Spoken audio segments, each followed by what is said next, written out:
APC, MPC, APS, amps এর ধারণাগুলো ব্যাখ্যা করো।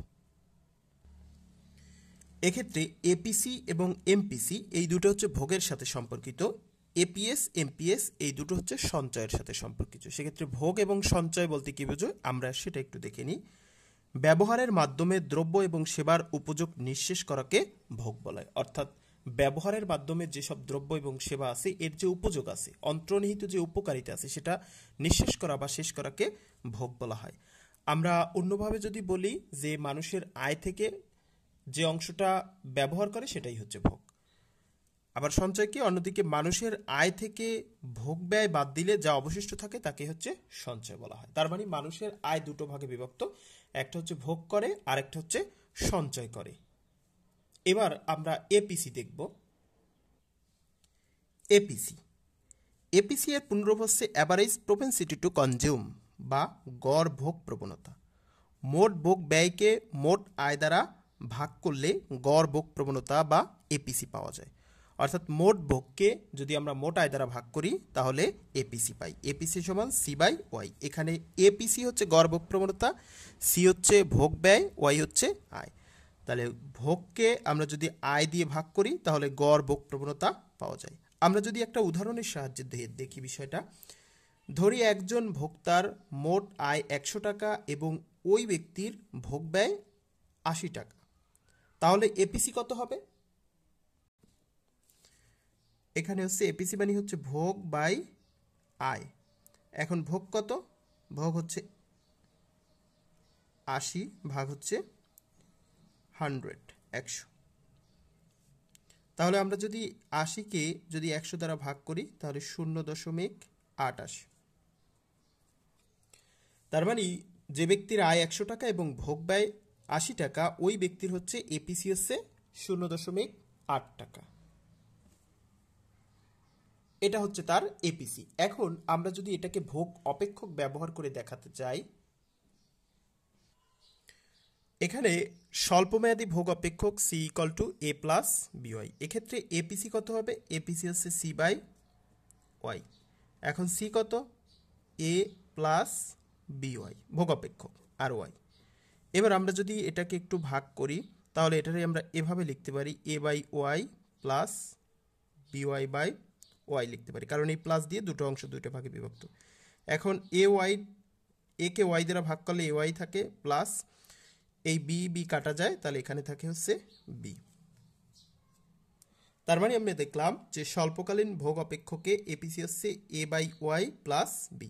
আমরা যদি দীর্ঘকালীন ভোগ অপেক্ষক দেখি সেটা হচ্ছে C equal to B Y. এক্ষেত্রে এপিসি হবে এখানেও সি বাই ওয়াই, বা সি এর মান হচ্ছে বি ওয়াই আর ওয়াই তো থাকবেই, এখানে হচ্ছে ওয়াই ওয়াই কাটা গেলে থাকে হচ্ছে বি। অর্থাৎ দীর্ঘকালীন ভোগ অপেক্ষকে গড় ভোগ প্রবণতা বা এপিসি হচ্ছে বি। তাহলে আমরা দেখলাম যে স্বল্পকালীন ভোগ অপেক্ষকে এপিসি হচ্ছে A by Y plus B, আর দীর্ঘকালীন ভোগ অপেক্ষকে এপিসি হচ্ছে বি।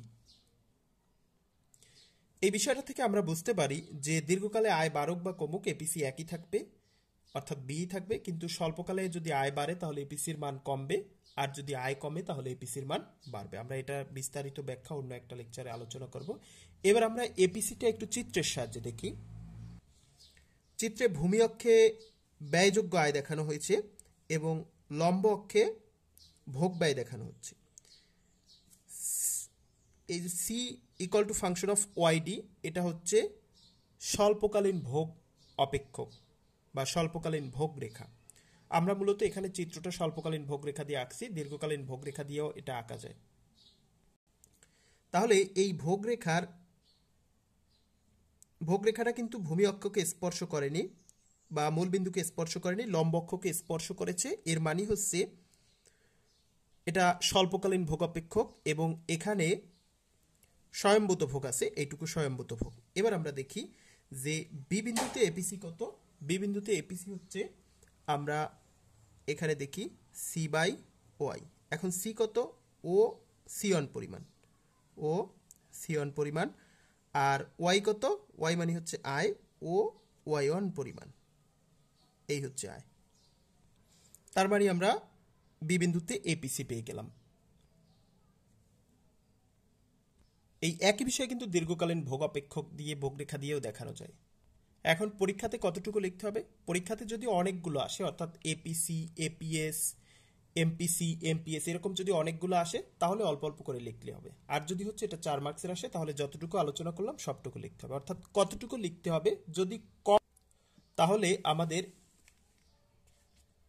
এতটুকু লিখলেই যথেষ্ট, আর যদি বেশি মার্কসের জন্য আসে তাহলে বেশি লিখতে হবে। অর্থাৎ কতটুকু লিখতে হবে সেগুলো সব ভিডিওর সব লেকচারগুলোর ক্ষেত্রেই কথা হচ্ছে কতটুকু লিখতে হবে সেটা নির্ভর করতেছে কত নম্বরের জন্য পরীক্ষাতে এটা আসছে সেটার উপর ভিত্তি করে। এবার আমরা এমপিএস নিয়ে আলোচনা করব। এমপিএস এমপিএস এর পুনরূপ হচ্ছে মার্জিনাল প্রপেন্সিটি টু কনজিউম বা প্রান্তিক ভোগ প্রবণতা। আয়ের পরিবর্তনে ভোগ ব্যয়ের যে পরিবর্তন হয় তার অনুপাতকে বলে প্রান্তিক ভোগ প্রবণতা বা এমপিসি। অর্থাৎ এমপিসি সমান হচ্ছে ভোগের পরিবর্তন বাই আয়ের পরিবর্তন। অর্থাৎ আমাদের যদি আয় বাড়ে তাহলে ভোগও বাড়বে, তাহলে আয়ের যে পরিবর্তন, এই পরিবর্তনে ভোগের যে পরিবর্তন হবে এইটাকেই প্রান্তিক ভোগ প্রবণতা বলা হয়। এখানে এমপিসি মানে হচ্ছে প্রান্তিক ভোগ প্রবণতা, এখানে হচ্ছে ভোগের পরিবর্তন, এটা কি বলা হচ্ছে ভোগের পরিবর্তন বা ডেল সি, আর ডেল ওয়াই মানে হচ্ছে আয়ের পরিবর্তন। আমরা একটা উদাহরণের সাহায্যে দেখি। ধরি একজন ভোক্তার আয় 100 টাকা এবং ভোগ ব্যয় 80 টাকা। আয় বৃদ্ধি পেয়ে হলো 200 টাকা এবং ভোগ ব্যয় বৃদ্ধি পেয়ে হলো 160 টাকা। এক্ষেত্রে এমপিসি কত হবে আমরা দেখি।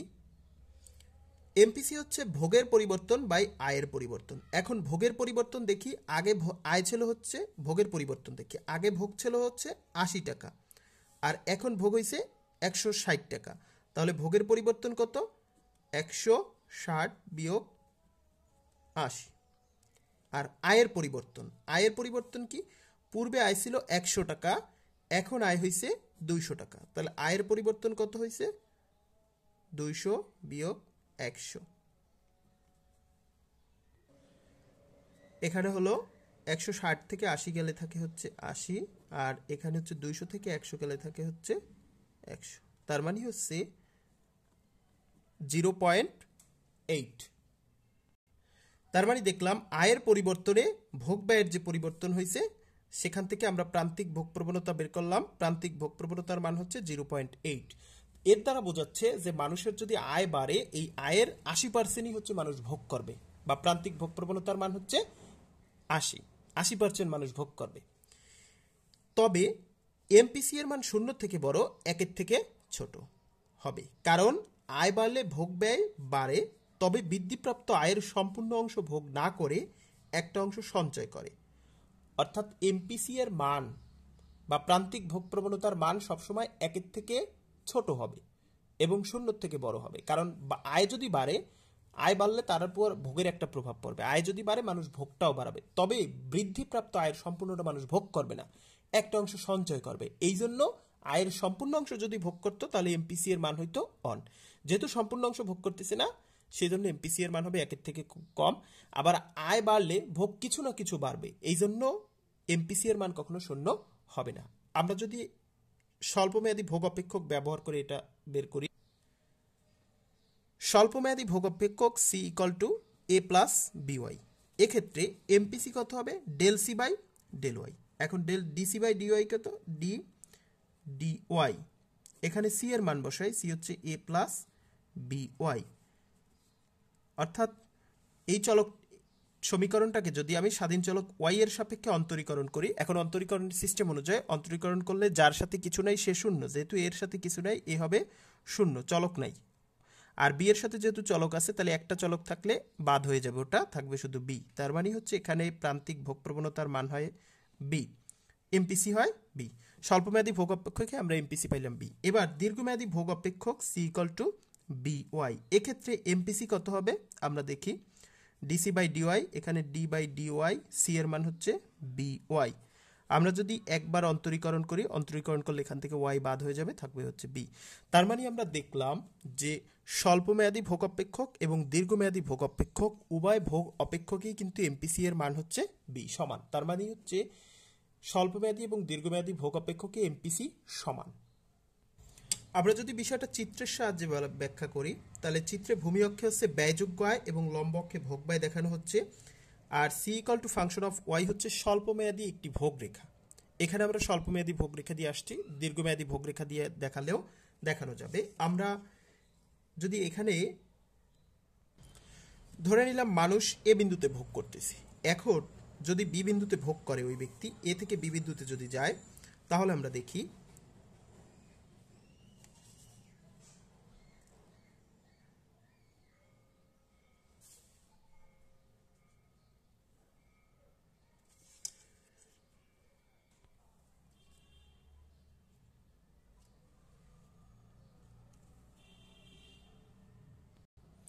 এক্ষেত্রে আয় বাড়লো এটুকু আর ভোগ বাড়লো, অর্থাৎ আয় বাড়লো এখান থেকে এইটুকু আর ভোগ বাড়লো এইটুকু। তাহলে এখানে এমপিসি কত হবে? এমপিসি সমান হচ্ছে এইটুকু হচ্ছে ডেল ওয়াই মানে আয়ের পরিবর্তন, আর এটুকু হচ্ছে ডেল সি মানে ভোগের পরিবর্তন। তাহলে del C by del Y. এভাবে চিত্রের সাহায্যে আমরা প্রান্তিক ভোগ প্রবণতার মান দেখাতে পারি। এটা দীর্ঘকালীন ভোগ অপেক্ষক ব্যবহার করেও দেখানো যায়। সেক্ষেত্রে দীর্ঘকালীন ভোগ অপেক্ষকটা মূলবিন্দু দিয়ে উঠবে। এখন যদি 4 মার্কসের জন্য আসে তাহলে যতটুকু আলোচনা করলাম ততটুকু লিখতে হবে। যদি কয়েকটা মিলে আসে বা কম নম্বরের জন্য পরীক্ষাতে আসে তাহলে এ পর্যন্ত লিখলেই হবে। তবে কোন পর্যন্ত লিখতে হবে সেটা নির্ভর করবে কত নম্বরের জন্য এটা পরীক্ষাতে আসে তার উপর। এখন আমরা এপিএস নিয়ে আলোচনা করব। এপিএস এপিএস এর পূর্ণরূপ অ্যাভারেজ প্রপেনসিটি টু কনজিউম বা গড় সঞ্চয় প্রবণতা। মোট সঞ্চয়কে মোট আয় দ্বারা ভাগ করলে গড় সঞ্চয় প্রবণতা পাওয়া যায়, অর্থাৎ APS equal to S by Y, অর্থাৎ সঞ্চয়ের পরিমাণকে আমরা আয় দিয়ে ভাগ করলে গড় সঞ্চয় পাবো। এখানে এপিএস হচ্ছে গড় সঞ্চয় প্রবণতা, ওয়াই হচ্ছে মোট আয়, এস হচ্ছে মোট সঞ্চয়। আমরা একটা উদাহরণের সাহায্যে দেখি। ধরি একজন ব্যক্তির মোট আয় 100 টাকা এবং ভোগ এবং মোট সঞ্চয় হচ্ছে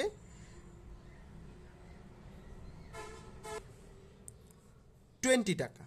এক্ষেত্রে এপিএস কত হবে? S by Y. এখন এস কত? এস হচ্ছে এখানে 20 বাই হচ্ছে 100, তার মানে এপিএস এটা দিয়ে এটাকে ভাগ করলে 0.2 আসে। এটা হচ্ছে প্রান্তিক সঞ্চয় প্রবণতার মান, গড় সঞ্চয় প্রবণতার মান। কয়েকটা একত্র হয়ে আসলে বা অল্প নম্বরের জন্য আসলে এটুকু লিখলেই হবে। যদি 4 মার্কসের জন্য আসে তাহলে আমাদের আরও একটু লিখতে হবে। সেক্ষেত্রে অপেক্ষক ব্যবহার করে স্বল্পমেয়াদী সঞ্চয় অপেক্ষক S equal to minus A plus one minus B into Y. এটা হচ্ছে কিন্তু স্বল্পমেয়াদী সঞ্চয় অপেক্ষক। এখানে এই যে মাইনাস এ দিয়ে বোঝানো হচ্ছে স্বল্পকালে মানুষের আয় না থাকলেও ভোগ করে, যেটাকে অসঞ্চয় বলা হয়। তার মানে মাইনাস এ দিয়ে এখানে অসঞ্চয় বোঝানো হচ্ছে।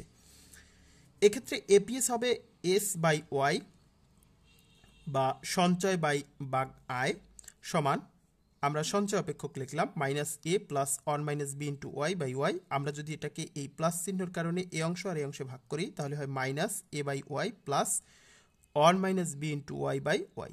এবার আমরা দেখি এই যে এটাকে যদি ভাগ করি তাহলে মাইনাস এ বাই ওয়াই থাকে প্লাস এখানে যদি আমরা ওয়াই ওয়াই কাটা দিই তাহলে ওয়ান মাইনাস বি থাকে। তার মানে স্বল্পকালীন সঞ্চয় অপেক্ষকে এপিএস বা গড় সঞ্চয় প্রবণতা হবে minus A by Y plus one minus B. এবার দীর্ঘমেয়াদী সঞ্চয় অপেক্ষক S equal to one minus B Y, কারণ দীর্ঘমেয়াদে কিন্তু এই অসঞ্চয় থাকে না, বা দীর্ঘমেয়াদে কিন্তু মানুষ ঋণ করে ভোগ করতে পারে না বলে কোনো অসঞ্চয় থাকে না, যার কারণে এ কিন্তু নাই। এক্ষেত্রে দীর্ঘমেয়াদী সঞ্চয় অপেক্ষক S equal to one minus B Y. APS হবে এস বাই ওয়াই। এখন এস কত? এস তো এটা ওয়ান মাইনাস বি বাই বই ইন্টু ওয়াই বাই ওয়াই। এবার ওয়াই ওয়াই যদি কাটি তাহলে ওয়ান মাইনাস বি হয়। এভাবে আমরা দীর্ঘমেয়াদী এবং স্বল্পমেয়াদী সঞ্চয় অপেক্ষক থেকে এপিএস বের করতে পারি। এবার আমরা একটু চিত্রের সাহায্যে দেখি বিষয়টা। চিত্রে এটা হচ্ছে ভূমি অক্ষ, এই যে এটা হচ্ছে ভূমি অক্ষ যেখানে হচ্ছে ব্যয়যোগ্য আয়, এবং এটা হচ্ছে লম্ব অক্ষ যেখানে সঞ্চয় দেখানো হচ্ছে। এখানে আমরা দেখি আমরা স্বল্পমেয়াদী সঞ্চয় অপেক্ষক ব্যবহার করেছি, যার কারণে হচ্ছে যেহেতু স্বল্পমেয়াদী সঞ্চয় অপেক্ষকে হচ্ছে এ ঋণাত্মক, তাই হচ্ছে এই শূন্যর নিচে এখানে চলে যাবে, ছেদ করবে এখানে, এর উপরে ছেদ করবে না, কারণ এখানে হচ্ছে ঋণাত্মক সঞ্চয় রয়েছে। সেটা দেখানোর জন্য আমরা এখানে দিলাম। এবার দেখি যে এই যে S equal to A minus 1 minus B Y D, এটা হচ্ছে স্বল্পমেয়াদী সঞ্চয় অপেক্ষক। এই স্বল্পমেয়াদী সঞ্চয় অপেক্ষকে এপিএস কত হয়? এপিএস হচ্ছে আয়, সঞ্চয়কে আয় দ্বারা ভাগ। তাহলে সঞ্চয় কত? সঞ্চয় হচ্ছে O S on, O S on. আর আয় কত? O Y on, O Y. তাহলে আমরা এভাবে স্বল্পমেয়াদী ভোগ অপেক্ষক ব্যবহার করে চিত্রের সাহায্যে এপিএস দেখাতে পারি। এভাবে দীর্ঘমেয়াদী ভোগ অপেক্ষক ব্যবহার করেও চিত্রের সাহায্যে এপিএস দেখাতে পারি। এখন আমরা দেখাবো এমপিএস। এমপিএস এমপিএস এর পূর্ণরূপ মার্জিনাল প্রপেনসিটি টু সেভ বা প্রান্তিক সঞ্চয় প্রবণতা। একটি নির্দিষ্ট পরিমাণ আয় বৃদ্ধি পেলে বৃদ্ধিপ্রাপ্ত আয় থেকে যে হারে সঞ্চয় করা হয় তাকে বলে প্রান্তিক সঞ্চয় প্রবণতা। অর্থাৎ আয় বাড়লে ওই আয় থেকে যে অনুপাতে বা যতটুকু সঞ্চয় করা হয় ওটাকে বলা হয় প্রান্তিক সঞ্চয় প্রবণতা। অর্থাৎ এমপিএস সমান সঞ্চয়ের পরিবর্তন বাই হচ্ছে আয়ের পরিবর্তন। আয়ের পরিবর্তনে সঞ্চয়ের যে পরিবর্তন হয় সেটাকে সঞ্চয় বা প্রান্তিক সঞ্চয় বলা হয়। এখানে ডেল এস মানে হচ্ছে সঞ্চয়ের পরিবর্তন, ডেল ওয়াই হচ্ছে আয়ের পরিবর্তন, আর এমপিএস হচ্ছে প্রান্তিক সঞ্চয় প্রবণতা। এবার একটা উদাহরণের সাহায্যে দেখি। ধরি একজন ব্যক্তির আয় 100 টাকা এবং সঞ্চয় হচ্ছে 20 টাকা। আয় বৃদ্ধি পেয়ে হলো 200 টাকা হলে সঞ্চয় বৃদ্ধি পেয়ে হবে 40 টাকা। এক্ষেত্রে এমপিএস কত হবে আমরা একটু দেখি। সঞ্চয় আগে ছিল 20 টাকা, এখন সঞ্চয় হয়েছে 40 টাকা। তাহলে সঞ্চয়ের পরিবর্তন কত? 40 মাইনাস 20। আর আয়ের পরিবর্তন কত? আয় আগে ছিল হচ্ছে 100, বৃদ্ধি পেয়ে হয়েছে 200। তাহলে আয়ের পরিবর্তন কত? 200 মাইনাস 100। তাহলে আমরা উপরে দেখি 20 100 ভাগ করলে হচ্ছে 0.2। অর্থাৎ মানুষের প্রান্তিক সঞ্চয় প্রবণতা 0.2। এর মানে হচ্ছে মানুষের আয় যদি বাড়ে তাহলে সঞ্চয়ের পরিমাণ বাড়বে, তবে মানুষ বৃদ্ধিপ্রাপ্ত আয়ের 0.2 অর্থাৎ 20% সঞ্চয় করবে, বাকিটা ভোগ করবে। এখানে দেখি, তবে এমপিসি এর মান 0 থেকে বড় কিন্তু 1 থেকে ছোট হয়, কারণ আয় বাড়লে সঞ্চয় বাড়ে, তবে বৃদ্ধিপ্রাপ্ত আয়ের সম্পূর্ণ অংশ সঞ্চয় না করে একটা অংশ ভোগ করে। অর্থাৎ আয় যদি বাড়ে তাহলে ভোগও বাড়ে, সঞ্চয় বাড়ে, যার কারণে সম্পূর্ণটা সঞ্চয় করে না, একটা অংশ ভোগ করে। সেই কারণে এমপিএস এর মান, মানে আয় বাড়লে তো সঞ্চয় বাড়বে, যার কারণে এমপিএস এর মান 0 থেকে বড়, আবার সম্পূর্ণ সঞ্চয় করবে না, সেই কারণে এমপিএস এর মান 1 থেকে ছোট।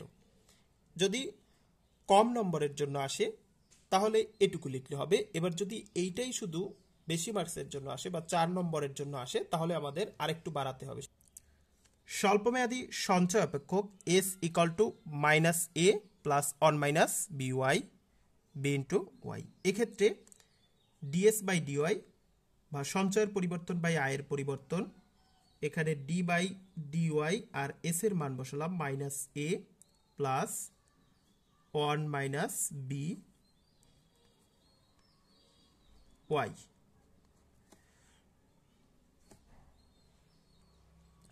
এখন আমরা অন্তরীকরণের নিয়ম অনুযায়ী লিখতে পারি যে এই যে স্বাধীন চলক ওয়াই এর সাপেক্ষে যেহেতু অন্তরীকরণ করছি আর এর সাথে যেহেতু ওয়াই নাই তাহলে এটা 0 প্লাস 1 মাইনাস বি এর সাথে ওয়াই আছে, তাহলে ওয়াই বাদ হয়ে যাবে, থাকবে হচ্ছে 1 মাইনাস বি। তার মানে হচ্ছে এক্ষেত্রে এমপিসি হয় 1 মাইনাস বি। স্বল্পমেয়াদী ভোগ অপেক্ষক থেকে আমরা এমপিসি পাইলাম 1 মাইনাস, এমপিএস পাইলাম 1 মাইনাস বি। দীর্ঘমেয়াদী সঞ্চয় অপেক্ষক S equal to 1 minus B into Y.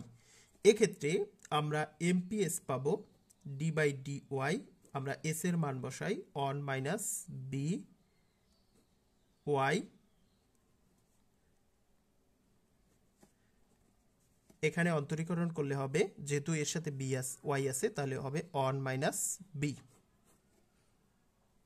তার মানে আমরা দেখলাম যে স্বল্পমেয়াদী সঞ্চয় অপেক্ষক এবং দীর্ঘমেয়াদী সঞ্চয় অপেক্ষক উভয় ক্ষেত্রেই এমপিসি হলো 1 মাইনাস বি, এখানে 1 মাইনাস বি। আমরা এমপিএস এর ব্যাপারটা যদি চিত্রের সাহায্যে দেখাই, চিত্রে ভূমি অক্ষে ব্যয়যোগ্য আয় এবং লম্ব অক্ষে সঞ্চয়ের পরিমাণ দেখানো হয়েছে। S equal to minus A plus 1 minus B into Y D, এটা হচ্ছে স্বল্পমেয়াদী সঞ্চয় রেখা, সঞ্চয় অপেক্ষকের যে রৈখিক উপস্থাপন সেটা।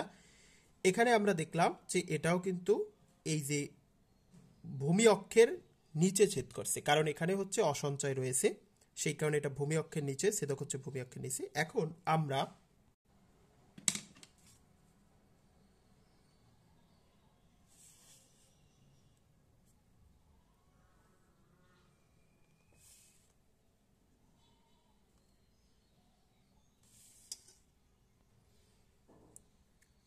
y1 y2, আমরা দেখলাম এ বিন্দুতে আয় যখন y1 ছিল, সঞ্চয়ের পরিমাণ তখন y1 এ পরিমাণ ছিল, অর্থাৎ এই পরিমাণ আয়তে এই পরিমাণ সঞ্চয় করত।